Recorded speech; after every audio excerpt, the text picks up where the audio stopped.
Estimadas amigas y amigos, con mucho entusiasmo y con el placer de saludarles, esto es derivado de una gran cantidad de mensajes que recibimos en nuestras redes sociales porque les ha parecido muy interesante esta serie de 3 reportes especiales acerca de un componente vital para la operación de los centros de datos empresariales, de los centros de datos hiperescala y de los centros de datos de colocation, que son las subestaciones eléctricas y sus diferentes procesos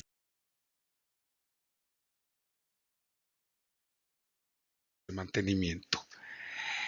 Como ya hemos estado revisando, estos equipos son realmente muy importantes, aunque son equipos que podemos considerarlos como equipos estáticos, no deja de ser muy importante darle mantenimiento a sus mecanismos para que los mantengamos con una vida útil siempre operativa. Continuemos pues con la revisión de este importante proceso de mantenimiento a las subestaciones eléctricas.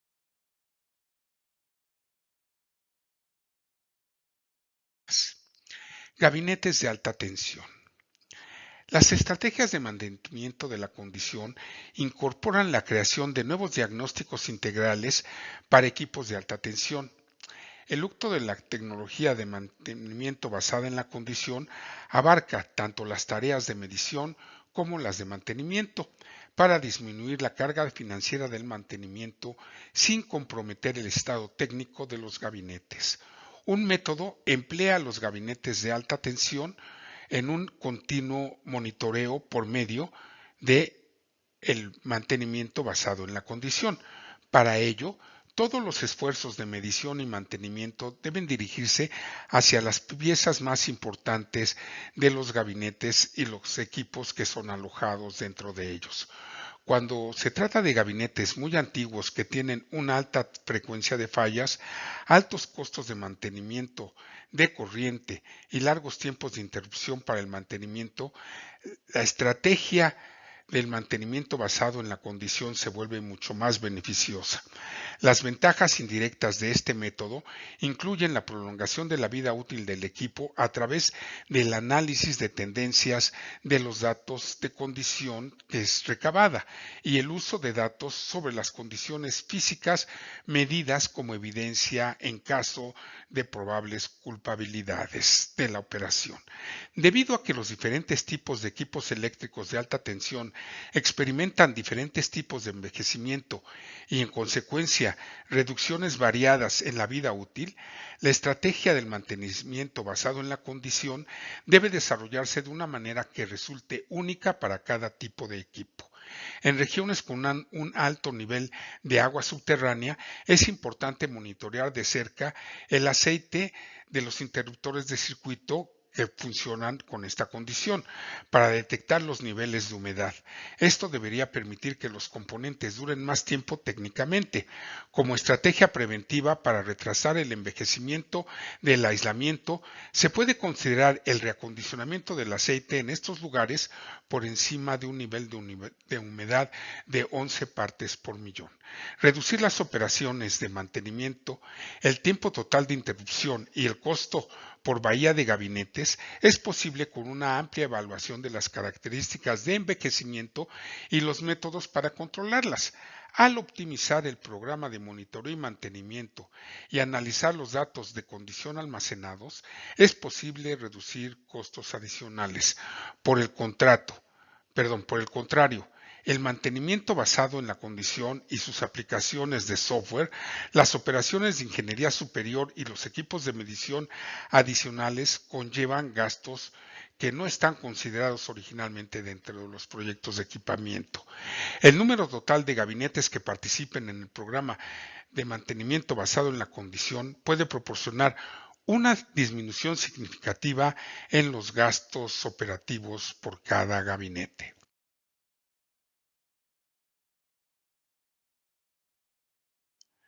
Gabinetes de media tensión.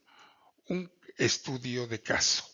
El caso de múltiples fallas térmicas violentas en los interruptores principales nos llevaron a describir el siguiente caso. El sistema inalámbrico de monitoreo de temperatura se ha instalado en una de las plantas de energía es decir, en una subestación de una gran empresa de servicios públicos, como la que aparece en la imagen de esa diapositiva, que sufrió múltiples fallas térmicas violentas en los interruptores principales.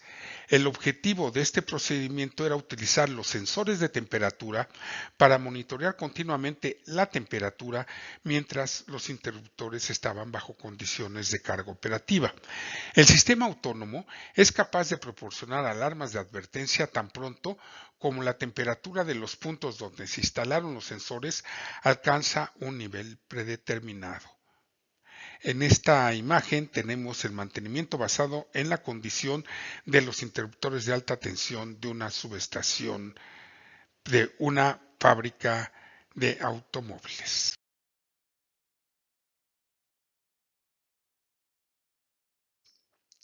Los sensores de temperatura inalámbricos tienen los siguientes parámetros.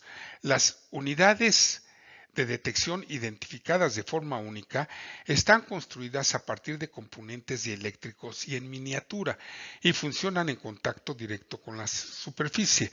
Aquí tenemos interruptores de media tensión que están alojados en gabinetes de media tensión revestidos de metal, conocidos como metal clad, con sistema de monitoreo de temperatura instalados en esta planta de distribución eléctrica.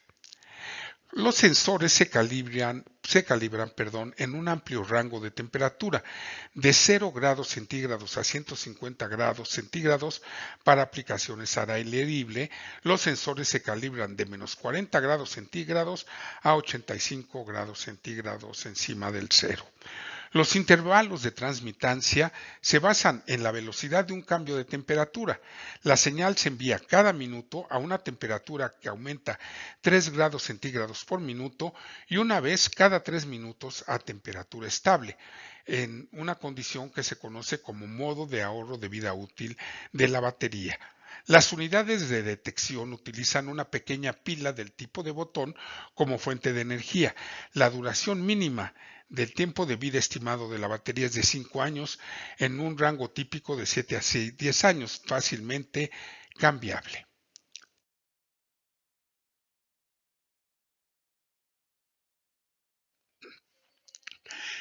Continuando con la revisión de los interruptores de alta tensión, aquí tenemos la imagen en esta diapositiva de los sensores de temperatura inalámbricos instalados en los grupos de dedos de los interruptores. Se han instalado sensores inalámbricos en miniatura en los 6 grupos de dedos de 4 interruptores de media tensión, 2 de los cuales, que son los interruptores principales, están continuamente bajo condiciones de carga operativa. Otros 2 interruptores se utilizan como reserva. Cada celda también está equipada con un sensor en la pared interna para medir la temperatura del aire ambiente dentro de la celda. Un dispositivo de lectura instalado en la sala de control recibe señales de radiofrecuencia con información sobre la ubicación y temperatura de cada punto donde están instalados los sensores. Hay un total de 28 transmisores. Esta información se transfiere continuamente desde el sensor inalámbrico a la computadora personal local ubicada en la sala del operador y se conecta con un dispositivo de lectura a través de un cable de comunicación. Los datos de temperatura se recopilan continuamente en la base de datos y se analizan junto con los datos de carga para determinar cualquier anomalía en el comportamiento de la temperatura.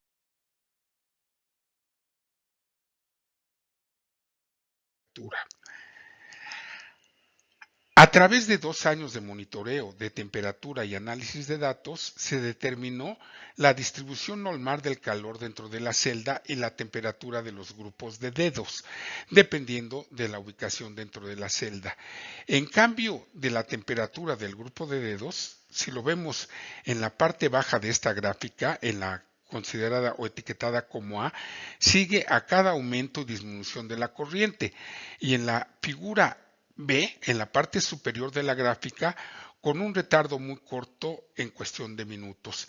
La forma de la curva de temperatura es muy similar a la de la carga, copiando incluso pequeños cambios de la corriente. La temperatura de los factores de corrección superior e inferior de la fase A y C es muy cercana. La diferencia de temperatura entre la fase B y las fases A y C suelen estar en el rango de 5 a 10 grados centígrados. Después de un mes de monitoreo, la primera señal de advertencia fue la observación de una temperatura muy alta del aire ambiente dentro de las celdas principales, ya que alcanzaba los 60 grados centígrados a pesar de la corriente estaba muy por debajo de la corriente nominal máxima de los interruptores. Como resultado, la temperatura en los grupos de dedos alcanzó ocasionalmente los 100 grados centígrados, lo que está muy cerca del máximo estándar para las partes portadoras de corriente de los interruptores automáticos de media tensión, que es en niveles de 105 grados centígrados. De acuerdo a lo que nos hizo el planteamiento de la figura en la siguiente diapositiva.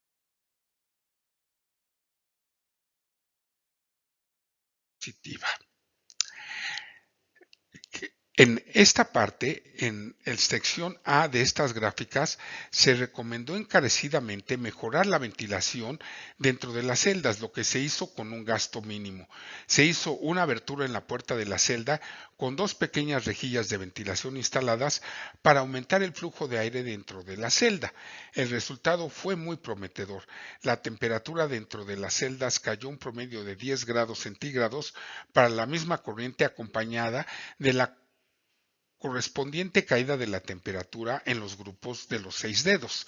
Esta caída de temperatura proporcionó un margen de temperatura amplio y seguro para la carga en los interruptores principales. Después de un año de recopilación y análisis de datos, se ha detectado una anomalía muy inusual en una de las fases. La temperatura ha subido repentinamente entre 10 a 15 grados centígrados en los grupos de dedos de la fase A y se vuelve tan caliente o más calientes que los factores de corrección de la fase B. El aumento de temperatura generalmente ocurría cuando la carga aumentaba.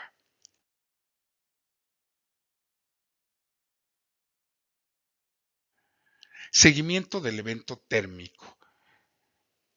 El crecimiento de la temperatura en la fase A en el plano 1 en comparación de la fase B en el plano 2 y la corriente 3 en el plano de la gráfica indicada con el número 3. Se han observado 6 eventos de este tipo en un interruptor principal durante un año de monitoreo de temperatura. La duración de la subida varió de 40 a 400 horas, dado que los aumentos de temperatura han estado dentro del límite estándar, menos de 65 grados centígrados, durante estos eventos. El sistema de monitoreo de temperatura no emitió alarmas.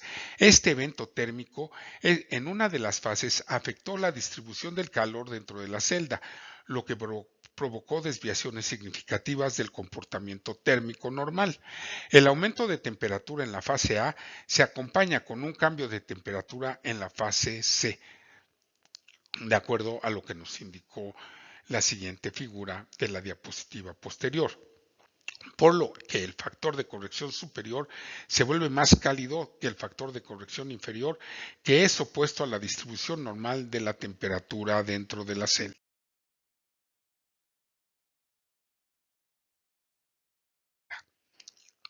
Aquí están estas condiciones en esta gráfica de esta diapositiva. La anomalía térmica en la fase A afecta la distribución del calor dentro de la celda. La causa de estas anomalías de temperatura aún no se ha determinado. El personal de la planta de fabricación de autos ha sido advertido sobre estos eventos y se le ha pedido que realice una inspección de la unidad lo antes posible. En este caso, el monitoreo continuo en la línea de temperatura de las piezas portadoras de corriente permitió evitar la falla térmica de los interruptores, ahorrando activos significativos y proporcionó una actividad de mantenimiento justificada, que es realmente el significado y el objetivo del mantenimiento basado en la condición.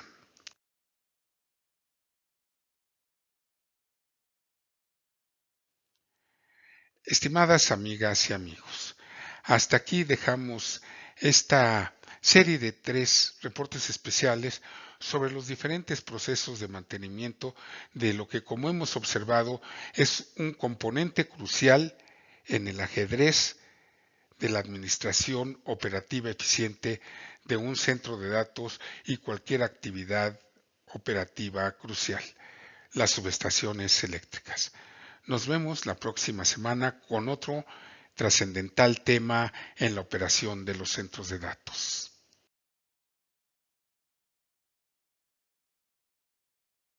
Es por eso que en esta ocasión, desde la semana pasada, estamos repasando esta serie de 3 reportes especiales acerca de los diferentes procesos de mantenimiento a subestaciones eléctricas.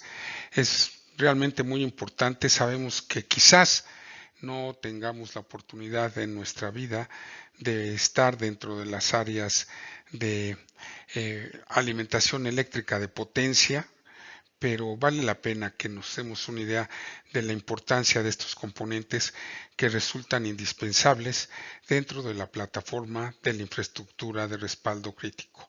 Pues bien, sigamos con la revisión de estos diferentes procesos de mantenimiento. Revisemos ahora el mantenimiento de interruptores de potencia. Si bien los interruptores de circuitos derivados en caja moldeada, como el que aparece en la imagen de esta diapositiva, generalmente están diseñados para tener pocas o ninguna necesidad de mantenimiento durante su vida útil, es importante prestar especial atención al mantenimiento de estos interruptores de potencia en caja moldeada. Debido a la necesidad de que estos interruptores para la conmutación de rutina y la protección de otros equipos asociados a la red de distribución eléctrica. La falla de un interruptor de circuito derivado o interruptor principal de un tablero para operar debido a la ausencia de mantenimiento periódico o preventivo puede causar la destrucción del equipo y la ruptura del sistema de transmisión eléctrica. No siempre es fácil saber cuándo un circuito o un interruptor de circuito derivado necesita mantenimiento, porque pueden permanecer abiertos o cerrados durante mucho tiempo, sin hacer absolutamente nada. Para garantizar un funcionamiento adecuado y eliminar cualquier acumulación de polvo o material extraño en los componentes y contactos móviles, los interruptores que permanecen inactivos durante 6 meses o más deben configurarse para que se abran y cierren varias veces seguidas. Como mínimo, debe someterse este proceso a estos interruptores una vez al año. Debido a la acción de limpieza de los contactos, este ejercicio físico ayuda a mantenerlos limpios y garantiza el libre movimiento del mecanismo de funcionamiento, pero los eslabones mecánicos de dicho mecanismo de disparo no se ejercitarán con esto. Sacar el interruptor de funcionamiento y probar sus capacidades de disparo por sobrecorriente y cortocircuito es el único método real para ejercitar todos sus mecanismos de funcionamiento y disparo. En caso de mal funcionamiento, un mecanismo rígido o pegajoso puede introducir inadvertidamente un retraso en su funcionamiento. En cuanto a los interruptores de baja tensión, se recomienda examinar y mantener los interruptores de bajo voltaje que funcionen en niveles de 600 volts de corriente alterna o menos cada 1 a 3 años, sujeto a sus condiciones de servicio y operación, en entornos con alta humedad, alta temperatura ambiente, polvo, suciedad o corrosión. Los interruptores de circuito de baja tensión requieren inspecciones y mantenimiento más regulares. Los equipos que son más antiguos o que tienen interruptores que producen fallas u operaciones de conmutación con más frecuencia también requieren mantenimiento con más frecuencia. Siempre que un interruptor experimente una corriente interrumpida en o cerca de su capacidad nominal, es importante evaluarla y realizar el mantenimiento necesario. Al realizar dicho mantenimiento en los interruptores de circuito, en cuanto a los equipos que están con una caja de arco en aire en baja tensión, debemos asegurarnos de seguir las instrucciones del fabricante que normalmente describen los métodos generales. Se requiere una inspección minuciosa de los interruptores. Debemos asegurarnos de seguir al pie de la letra las instrucciones de los fabricantes de equipo original OEM mientras limpia y ajusta las piezas aisladas, como los bushing, y cuando comprueba y ajusta el estado y la alineación de los contactos móviles y estacionarios. Interruptores de media tensión. Las diferentes tecnologías permiten una amplia variedad de interruptores de circuito de media tensión. Por ejemplo, algunas utilizan la tecnología de tanque vivo con vacío, aire, aceite o hexafluoruro de azufre, SF6, como medios de interrupción, mientras que otras utilizan la tecnología de tanque muerto con aceite o hexafluoruro de azufre, SF6, como medio, y así sucesivamente. En el caso de los interruptores de circuito de alta tensión, ocurre lo mismo. Se recomienda inspeccionar y dar servicio a los circuitos a los interruptores de circuito derivados de media tensión que funcionan entre 600 y 15,000 volts de tensión una vez al año o después de 2,000 operaciones, lo que ocurra primero, con el fin de obtener el rendimiento deseado de los martillos que hacen las veces de contactos. Las normas pertinentes sugieren este programa de mantenimiento. Podemos encontrar toda la información que necesita sobre cómo mantener correctamente la caja de aire de un interruptor de circuito en media tensión en el manual del propietario. En el mismo manual encontrará instrucciones detalladas para limpiar y lubricar el mecanismo de funcionamiento. Asimismo, como para inspeccionar y ajustar los contactos móviles y estacionarios de acuerdo con los datos del fabricante y para limpiar y lubricar las piezas aislantes, incluidos los casquillos de contactos. Se recomienda reemplazar las piezas desgastadas. Al realizar el mantenimiento de los interruptores de aceite, conocidos como OCB, de los vehículos de motor, es decir, de los equipos que están controlados por medio de un mecanismo de automatización, es necesario limpiar el tanque y cualquier otro componente que haya entrado en contacto con el aceite lubricante de este tipo de interruptores, probar la rigidez dieléctrica del aceite, el voltaje más alto que se puede aplicar a través de un fluido sin causar una falla eléctrica. Esto resulta un componente crucial de los interruptores de media tensión llenos de aceite. Es necesario filtrar o reemplazar el aceite si el voltaje es inferior a 22 kilovolts, incluso si la rigidez dieléctrica es buena. Si una verificación visual revela una cantidad excesiva de carbono, el aceite debe filtrarse o cambiarse. Para evitar fugas de aceite, es crucial verificar que las juntas en el tanque estén en buenas condiciones y que todas las tuercas y válvulas estén bien sujetas durante todos estos procedimientos. Es la recomendación típica de la mayoría de los fabricantes para las revisiones, tanto exteriores como interiores, de estos interruptores. Es posible que las inspecciones internas no resulten necesarias con tanta frecuencia si se realizan las comprobaciones externas adecuadamente. Es importante basar el programa de inspección en el servicio de interrupción del interruptor. Después de la primera interrupción importante causada por un mal funcionamiento, se recomienda realizar una inspección interna exhaustiva. Suponiendo que todo esté en orden en el interior, es posible aumentar gradualmente el número de interrupciones de fallas antes de realizar una inspección. Sobre la base de experiencias pasadas, los interruptores de circuito de alta tensión con una potencia nominal de 230 kilovolts o más, pueden soportar hasta 5 interrupciones de falla entre inspecciones, mientras que los interruptores de circuito con una potencia nominal inferior a 230 kilovolts pueden gestionar hasta 10 interrupciones de falla. Los intervalos estándar para las inspecciones externas e interiores son de 2 y 4 años respectivamente. Adicionalmente de verificar el exterior de la unidad en busca de daños, una inspección interior debe implicar la apertura de los tanques de interruptores o cabezales de contacto e inspeccionar visualmente cualquier contacto o pieza que detenga el flujo de corriente. Los exámenes internos de los martillos o contactos de alta tensión deben cubrir una gran cantidad de terreno, incluido el hecho de que el lodo y el carbono tienden a acumularse en los interruptores y en los bushing, entre otros problemas. Los componentes o barreras de los interruptores resultan propensos a quemarse o degradarse.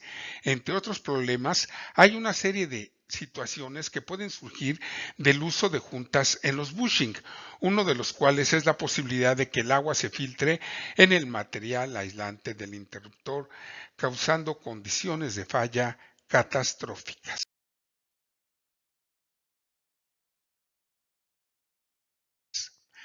Interruptores de gas SF6.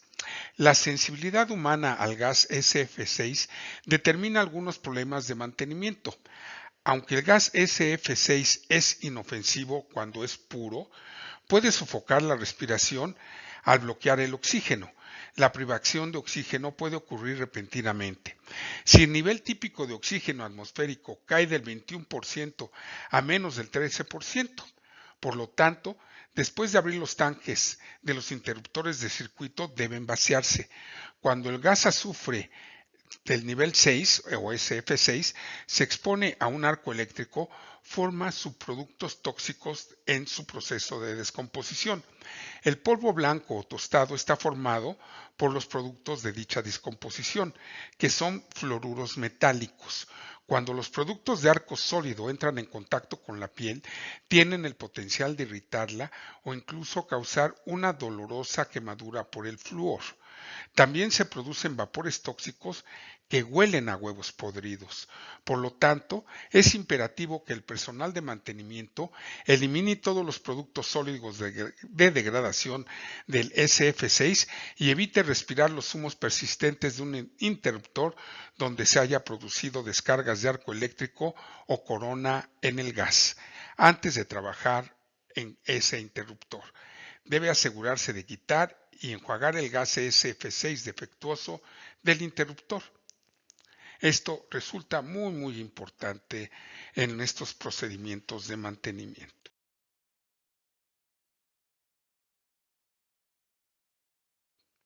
Lubricación periódica de interruptores.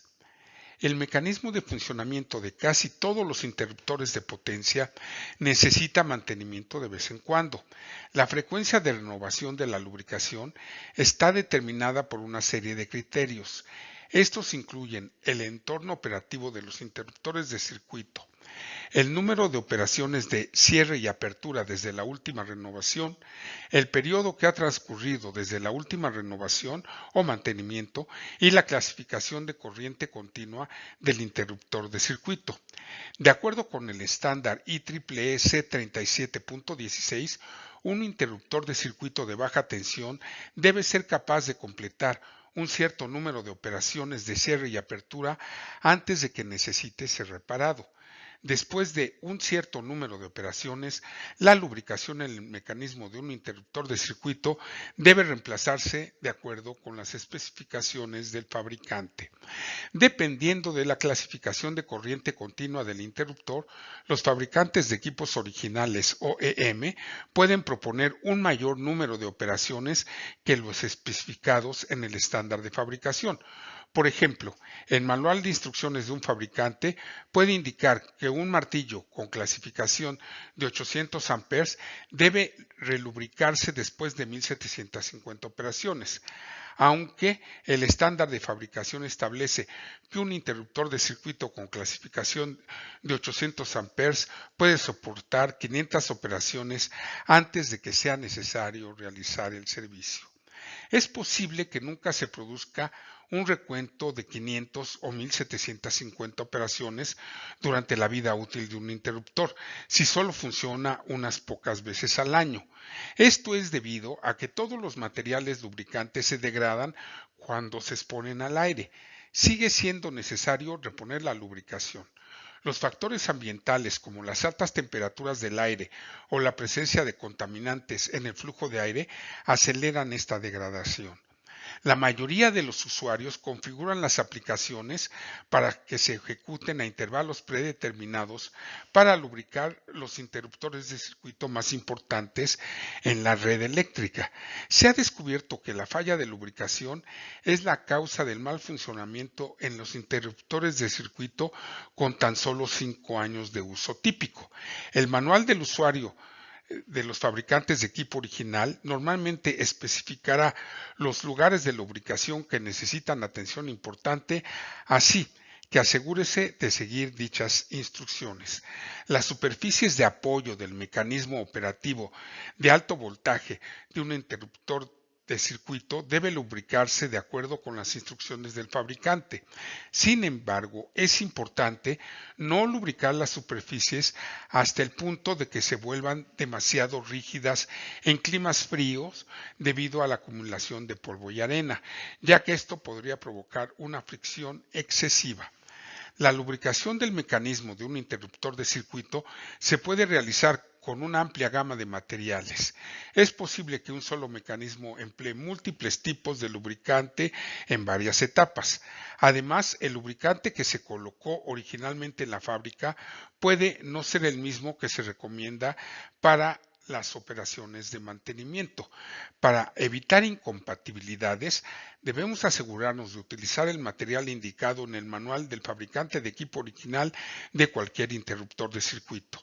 La lubricación periódica también es necesaria para los componentes de transmisión, que transmiten corriente, y los fabricantes de equipos originales definen la lubricación y proporcionan elementos para ella en sus manuales de usuario. Los contactos principales, los grupos de dedos, que así se conocen a los componentes de los circuitos primarios, y los pernos del bus son las partes de un interruptor que transportan la corriente. Los manuales también indican que ciertas piezas que llevan corriente nunca deben engrasarse. Debemos tener especial cuidado en esta situación. Un requisito crucial es ejercitar el mecanismo tanto como resulte posible para preservar el lubricante en condiciones óptimas de funcionamiento. Esto se debe a que los lubricantes tienden a endurecerse y deteriorarse con el tiempo, y muchas variedades de interruptores de circuito no funcionan regularmente. La lubricación seca es la causa común o la más común de ellas de que el interruptor de circuito no se abra, pero este mantenimiento evitará que esto suceda.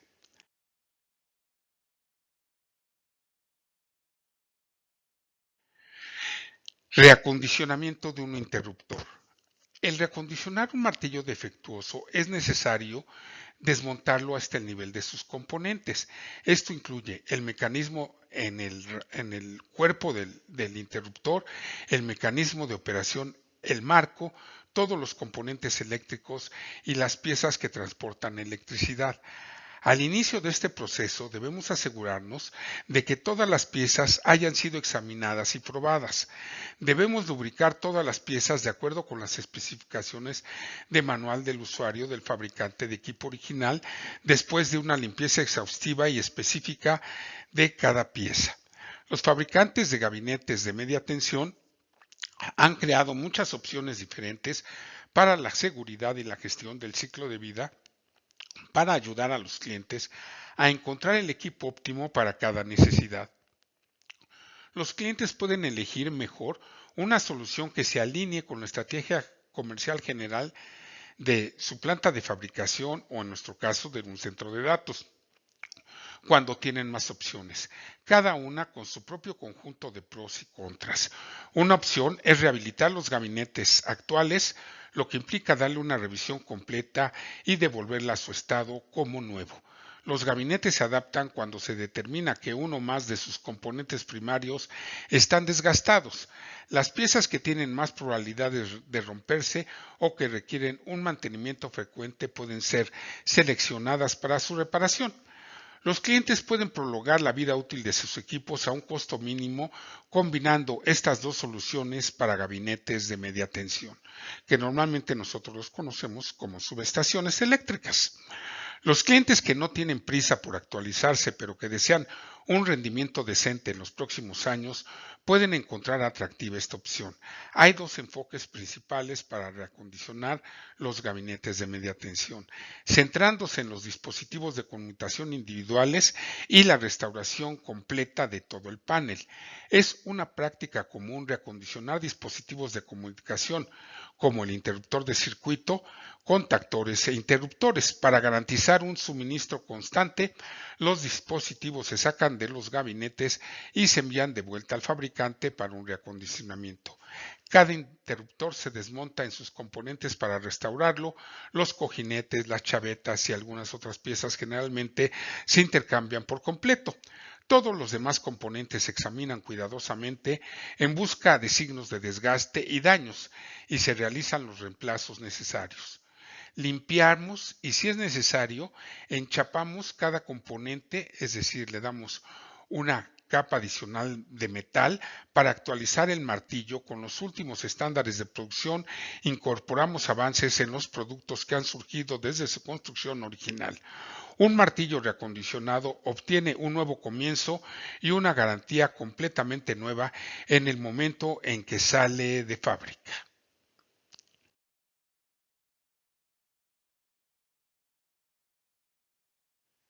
Mantenimiento basado en la condición, CBM por sus siglas en inglés.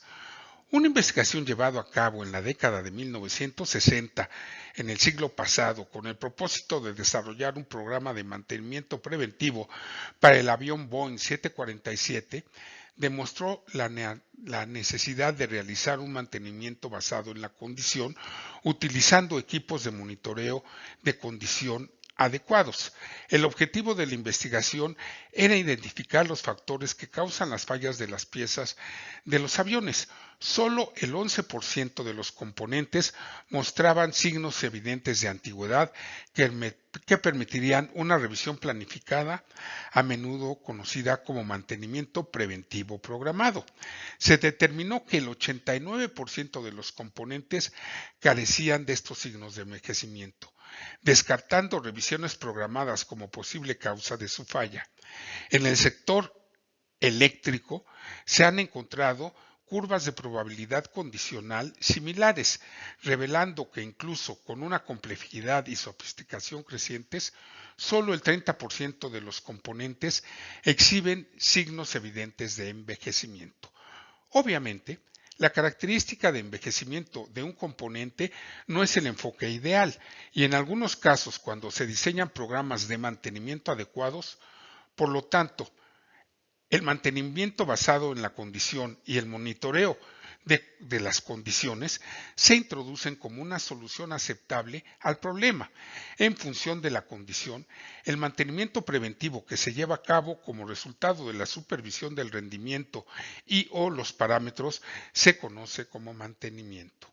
En consecuencia, el mantenimiento basado en la condición es un método de mantenimiento que emplea el monitoreo de la condición de los componentes para realizar un seguimiento de las condiciones a lo largo del tiempo y utilizar los datos para determinar si el mantenimiento es necesario. Si hay un problema con el elemento monitoreado, la gravedad del problema y el tiempo hasta la falla se pueden determinar mediante la realización de procedimientos de mantenimiento basados en la condición.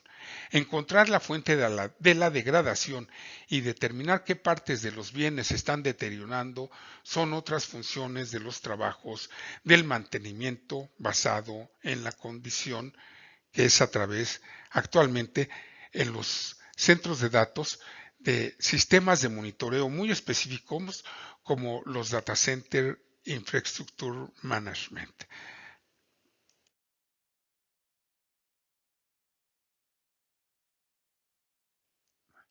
Estimadas amigas y amigos, pues hasta aquí dejamos estos interesantes temas que, como vemos, resultan muy relevantes para la operación segura y continua de los centros de datos en el área eléctrica.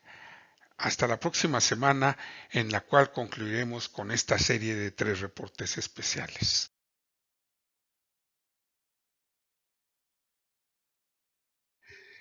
En esta ocasión iniciamos con lo que nosotros consideramos la piedra angular de la arquitectura de un data center, que es el rack o gabinete de tecnologías de la información, que sin lugar a dudas es lo que el módulo que desarrolla la evolución y el crecimiento del centro de datos a los niveles operativos y de disponibilidad que conocemos actualmente.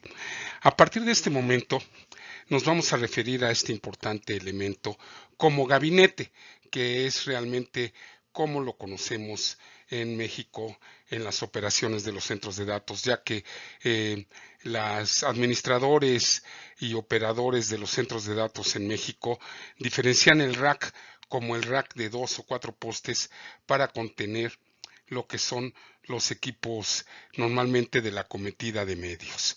Y los gabinetes de TI son los gabinetes cerrados, los envolventes cerrados que alojan normalmente servidores y equipos activos. Entonces, iniciemos pues lo que es nuestra presentación de este webinar, de lo que consideramos sin lugar a dudas la piedra angular de la arquitectura de un data center, el gabinete de tecnologías de la información. El propósito de las unidades de ubicación de gabinetes, que es la transcripción de Rack Location Units, que es, como decimos, el elemento básico para diseñar la arquitectura de cualquier centro de datos. El trabajo de planificación del centro de datos es de equilibrio. Agregará equipos, modificará las fuentes de entrada de alimentación en función de los equipos, encontrará los límites de las fuentes, volverá a evaluar la población o la configuración del equipo. Encontrará que el presupuesto ha cambiado y a continuación volverá a evaluar el equipo y los recursos inherentes a él mismo. El sistema de arquitectura Rack Location Unit, RLU, por sus siglas en inglés, es un sistema completamente flexible y escalable que se puede utilizar para determinar las necesidades de equipos para un centro de datos de cualquier tamaño, ya sea que resulte ser de 100 o de 1000 metros cuadrados. El sistema se puede utilizar tanto si está diseñado un centro de datos que se construirá a medida como si se utiliza un espacio predefinido. Las determinaciones del Rack Location Unit son una tarea del proceso de diseño y pueden determinar si el espacio es adecuado o no para cumplir con los requisitos de una empresa en particular, independientemente de los factores limitantes. Las unidades de ubicación de gabinetes o RLUs le permiten la flexibilidad de diseñar dentro de estas ubicaciones de gabinetes. Para este enfoque, la flexibilidad es la clave. En un centro de datos, la mayoría de los dispositivos se instalan en gabinetes. Un gabinete se configura en una ubicación específica dentro del layout o la parrilla del piso en un centro de datos. Y los servidores, con sus elementos como energía, enfriamiento, ancho de banda, etc., deben entregarse en esta ubicación. Dicha ubicación, en el piso donde se entregan los servicios para cada gabinete, generalmente se denominan ubicación de gabinete. También utilizamos la información de estos servicios como una forma de calcular algunos o todos los servicios totales necesarios para el centro de datos. Los servicios entregados a cualquier ubicación de gabinetes o filas de gabinetes en el piso son una unidad de medida, al igual que los kilos de peso, los metros requeridos o los watts necesarios para alimentar el gabinete. Así es como nació el término unidades de ubicación de rack o RLUs por sus siglas en inglés, como ya comentamos. Las RLU son definidas por el diseñador del centro de datos en función de requisitos de dispositivos muy específicos. Estos requisitos son las especificaciones que provienen de los fabricantes de equipos. Tradicionalmente, estos requisitos son energía, cuántos tomacorrientes y circuitos requiere y cuántos watts consume el gabinete. El enfriamiento, BTU por hora que se deben de enfriar dentro de dicho gabinete. Espacio físico, ¿Cuánto espacio necesita cada gabinete, incluidas las dimensiones de los elementos de enfriamiento? El peso. ¿Cuánto pesa el gabinete completamente lleno? El ancho de banda. ¿Cómo se conecta a la red? Y cómo impacta en la administración de este networking. Capacidad funcional. ¿Cuánta energía computacional, memoria física, espacio en disco, así cuántos ejes, megaflops, transacciones de bases de datos y cualquier otra medida de las funciones del gabinete? Los LRUs basados en estas especificaciones pueden utilizarse para determinar lo siguiente: cuánta potencia, enfriamiento, ancho de banda, espacio físico y soporte de carga en el piso se necesitan para los gabinetes solos, en grupo y en combinación con otros gabinetes en la fila o en la contención de pasillo frío o pasillo caliente. ¿Cuántos gabinetes y de qué configuraciones se pueden admitir en el centro de datos y las utilidades externas? A diferencia de otros métodos, el sistema de RLU funciona en ambas direcciones, determinando los recursos necesarios para acomodar y alimentar el equipo y ayudando a los cambios en las cantidades y configuraciones del equipo para aceptar cualquier limitación de recursos. Antes de analizar cómo se determinan y utilizan las Rack Location Units, debemos examinar los 6 criterios utilizados en las determinaciones. Estas son la alimentación eléctrica, el enfriamiento, el espacio físico, la conectividad de red, el peso del gabinete y la capacidad lógica. En la figura de la diapositiva se muestran las fuentes de alimentación, la climatización y la conectividad de red. También se muestra que los otros 3 criterios, el espacio físico, las especificaciones de peso y la capacidad funcional, son aspectos propios de los gabinetes. Debemos tener en cuenta que las especificaciones de estos criterios deben enumerarse para el gabinete o los dispositivos individuales contenidos en cada uno de dichos gabinetes. Si no estuvieran a mano estos elementos, debemos obtenerlos de los fabricantes de los equipos. Energía. Empecemos con los primeros requisitos. La cantidad de energía, el número de interruptores y la forma en que se cablea el centro de datos dependen de las necesidades del equipo que se planea ocupar en el espacio del piso blanco. Cuando conozca las especificaciones y los requisitos de alimentación de todos los dispositivos, se podrán hacer los cálculos y comenzar a diseñar el sistema de alimentación eléctrica. Es necesario saber lo siguiente: lo que se necesita para interconectar el gabinete a la energía eléctrica, el tipo de toma corriente, su voltaje y amperaje, y ya sea monofásico o trifásico en su configuración eléctrica.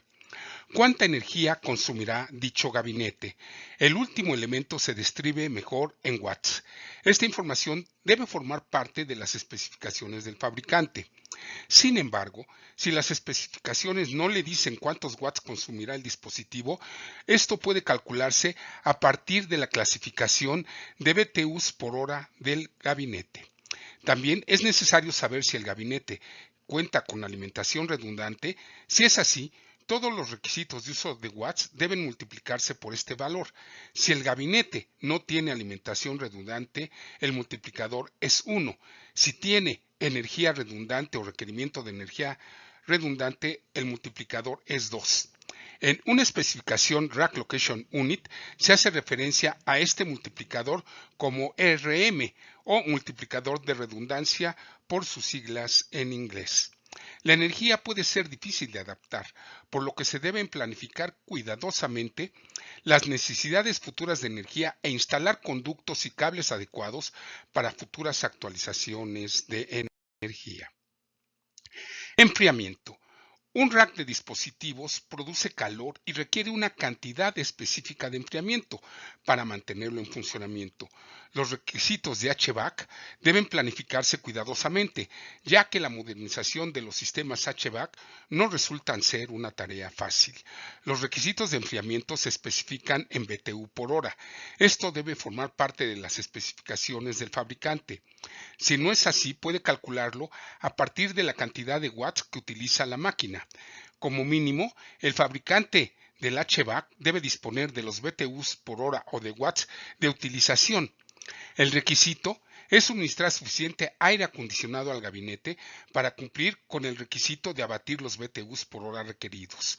Por ejemplo, si tiene un gabinete que tiene un requisito de enfriamiento de 10.000 BTUs por hora y el sistema HVAC solo puede suministrar aire acondicionado a esta ubicación del gabinete con una ubicación del 90%, entonces debe entregar 11.110 BTUs por hora. En el pleno, para compensar esta ineficiencia, el pleno es el área del volumen en el centro de datos determinado entre la parte superior de la placa de piso elevado y la parte inferior de la placa del falso plafón. Trabajar con su contratista de HVAC para asegurarse de esto es la mejor recomendación. La cantidad de área en pies o metros cuadrados necesaria en el piso para cada gabinete debe tener en cuenta no solo las dimensiones reales de dicho gabinete, sino también sus dimensiones de enfriamiento. Esta es el área fuera del gabinete que se utiliza para extraer aire, para enfriar los componentes internos y expulsar este aire caliente fuera del gabinete y devolverlo a la cámara de retorno. Actualmente, utilizamos nosotros, por excelentes recomendaciones de HVAC Latam, los gabinetes Atom, que resultan ser los más novedosos y generalmente se enfrían de adelante hacia atrás, en uso eficiente del espacio, porque los gabinetes se pueden colocar uno al lado del otro e inclusive con esto armar una arquitectura de una contención de pasillo frío o pasillo caliente. A diferencia de los gabinetes más antiguos y los gabinetes de otros fabricantes que pueden aspirar o expulsar aire hacia los lados. Las dimensiones que se utilizan para determinar las Rack Location Units deben incluir estas áreas necesarias para el enfriamiento.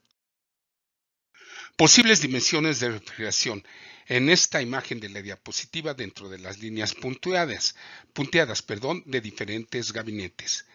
Como comentamos, la figura de la diapositiva muestra ejemplos de las dimensiones generales de enfriamiento de los gabinetes con diferentes patrones de flujo de aire.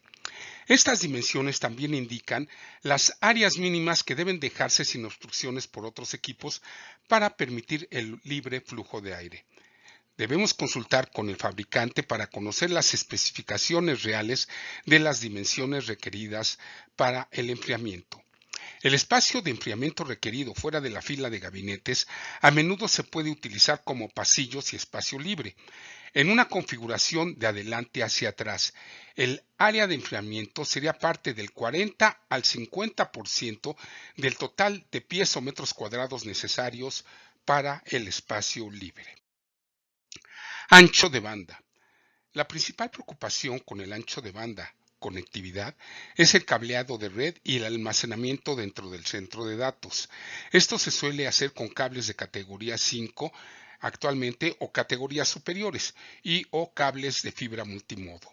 Al determinar la parte del ancho de banda de las Rack Location Units, la preocupación será principalmente si hay o no suficientes conexiones para que el gabinete interactúe con otros dispositivos. Para planificar eficazmente la conectividad fuera del centro de datos, el ancho de banda del servicio de su ISP debe cumplir o superar la capacidad total de las especificaciones de ancho de banda entrante y saliente de su centro de datos. El costo del ancho de banda disminuye con el tiempo, por lo que es posible que no valga la pena sobreaprovisionar este renglón.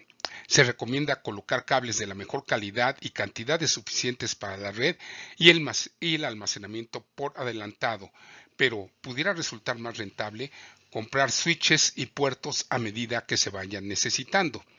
El ancho de banda dentro del centro de datos es el más fácil de adaptar. Si debe reducir costos en etapas de diseño, primero corte el cableado interno, siempre puede agregarlo más tarde según lo permita el presupuesto.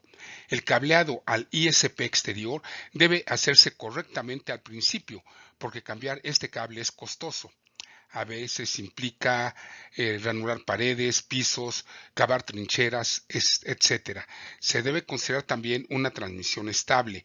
Las aplicaciones de Ethernet 40G y 100G deben ser consideradas. Gran ancho de banda y baja latencia es lo que debemos considerar. Soluciones de alto rendimiento y alta densidad. Escalabilidad para las actualizaciones, soluciones de alta densidad para optimizar el espacio, compatibilidad más potente, actualización de la red sin necesidad de sustituir el cableado troncal. Las soluciones flexibles para una fácil sustitución deben ser consideradas. El mantenimiento eficiente. El cableado modular está diseñado para un despliegue sencillo y un funcionamiento confiable. De esta manera, se reducen los costos y los riesgos de rendimiento en caso de sustitución o expansión de los productos asociados. Peso. Es fundamental que conozcamos no solo los pesos individuales de cada tipo de gabinete que residirá en el centro de datos, sino también el peso combinado de todos ellos. Con este conocimiento y un poco de previsión en cuanto al peso futuro que se agregará, se puede decidir si el piso existente puede soportar la carga o si está construyendo a medida del crecimiento, puede planificar un contrapiso y un piso elevado que excedan las demandas de peso. Cada gabinete distinto tiene un peso específico. Este peso es generalmente el mismo para todos los gabinetes del mismo fabricante y modelo, pero podría cambiar debido a adiciones o sustracciones en la configuración de cada gabinete. El peso exacto o el peso potencial de los gabinetes en la fila debe utilizarse en los cálculos para garantizar un piso que pueda soportar la carga. Hay que tener en cuenta algunas capacidades de carga en el piso diferentes. Por ejemplo, la carga total del piso, el peso que puede soportar toda la estructura del piso elevado y el subsuelo o el plenum bajo el piso elevado. Esto es particularmente importante si el contrapiso está construido en un piso superior en lugar de en un piso firme. Además, la estructura del piso elevado debe elegirse con una clasificación que exceda las demandas de peso actuales y futuras. Carga total de las placas de piso elevado. El peso que puede soportar una sola placa de un tipo específico, ya que hay placas sólidas perforadas y que contienen placas con aperturas, ¿sí? O rejillas, normalmente de aluminio o de otro elemento metálico. La cantidad de carga que pueden manejar estos tipos de placas pueden variar ampliamente de un fabricante a otro y de un tipo de placa a otra. El tipo de material y la cantidad de rendimiento son factores clave en la resistencia del soporte. Usando una placa de piso elevada rellena típica, una loseta o placa perforada con un 15%, lo que significa el 15% del área de la placa con espacio abierto. Podrá manejar una carga total más alta que una loseta de paso del 25%, porque se han eliminado menos material. Sin embargo, las placas de aluminio fundido pueden soportar la misma carga total de placas, a veces denominada carga concentrada. Ya sea que la placa sea sólida, perforada o con rejillas, las placas perforadas pueden llegar a tener hasta un 55% de apertura para el flujo del aire. La carga puntual de la placa de tipo específico se debe elegir una placa que soporte la carga más desfavorable de todos los gabinetes de la sala. Por lo general, esto es una cuarta parte del peso de los gabinetes en su conjunto más pesados, pero la carga puntual debe multiplicarse por 2 y no debe exceder la carga total de las placas. Sería raro tener más de 2 ruedas del mismo gabinete o una sola rueda de 2 gabinetes en una sola placa. La capacidad de carga es probablemente el más difícil de los criterios de adaptar más adelante. Imagínese tratar de mantener el centro de datos en funcionamiento mientras reemplaza un piso elevado. Preocupaciones sobre el peso. El área que más se pasa por alto en los centros de datos son las clasificaciones de la carga mínima. Ahora hemos llegado a un punto en el que los sistemas de alta gama y los gabinetes de almacenamiento están comenzando a ejercer presión sobre las capacidades de carga existentes en el piso, y este problema va a empeorar. A medida que obtenemos más densidad en un espacio cada vez más pequeño, los requisitos de peso por placa aumentan drásticamente. Los sistemas de pisos diseñados para aplicaciones de salas limpias están llegando a los centros de datos, específicamente por las siguientes razones. Por ejemplo, el sistema de piso Tritech de Interface Inc. tiene una placa de aluminio fundido con un 55% de rejilla que puede manejar una carga total de 1.700 libras sobre pulgada cuadrada. El presupuesto suele ser un factor importante al momento de determinar qué tipo de piso elevado se instalará. En algunas aplicaciones de centros de datos, tiene sentido utilizar el mismo piso elevado en toda el área. Sin embargo, hay áreas como áreas de almacenamiento de alto valor, salas eléctricas o áreas con equipos más livianos que podrían no necesitar capacidades de carga de piso tan elevadas. Por ejemplo, el servidor de Sun Microsystems, Sun Netra X1, pesa 6 kilos o 13.2 libras. Un solo gabinete con 30 equipos Netra X1 pesaría menos de 500 libras, unos 380 kilos, y eso suponiendo que el gabinete en sí pese 100 libras. Un servidor Sunfire 6800 pesa 1000 libras y el servidor Sunfire 15K inclina la balanza hacia 2200 libras. Sí, eso es una tonelada métrica. Ahora, si sabemos que se tendrán áreas con cargas de piso más pequeñas, se puede usar un piso de menor clasificación en esa área y ahorrar algo de dinero en el presupuesto. Sin embargo, el diseño tiene una restricción para que el equipo en esa área no pueda exceder un peso específico. Si decidiéramos dividir la carga de peso de la planta en el centro de datos, también debemos tener en cuenta el camino hacia el área de carga más elevada. El piso más pesado debe ser el que esté más cerca del punto de entrada. Es una mala planificación construir un piso de mayor clasificación en el otro lado del acceso de su centro de datos y un piso de menor clasificación entre este piso y el punto de acceso, porque el equipo debe transportarse sobre todo este espacio. Espacio físico. Básicamente existen tres aspectos del espacio físico que se deben tener en cuenta al momento de determinar los requisitos de área para un gabinete: las dimensiones de anchura y profundidad de la fila de gabinetes, las dimensiones de refrigeración de la fila de gabinetes, que equivalen a las dimensiones físicas más el espacio adicional necesario para la entrada y salida de aire definido por el perfil de la refrigeración de la fila de gabinetes. Las dimensiones de enfriamiento las describimos en la sección anterior, enfriamiento. El espacio libre necesario para los pasillos, los espacios entre filas, las rampas y la circulación de aire libre, generalmente del 40 al 50% del total de metros cuadrados. Capacidad funcional. La capacidad funcional es necesaria solo para determinar la cantidad y el tipo de Rack Location Units que necesitará para cumplir con el alcance del proyecto.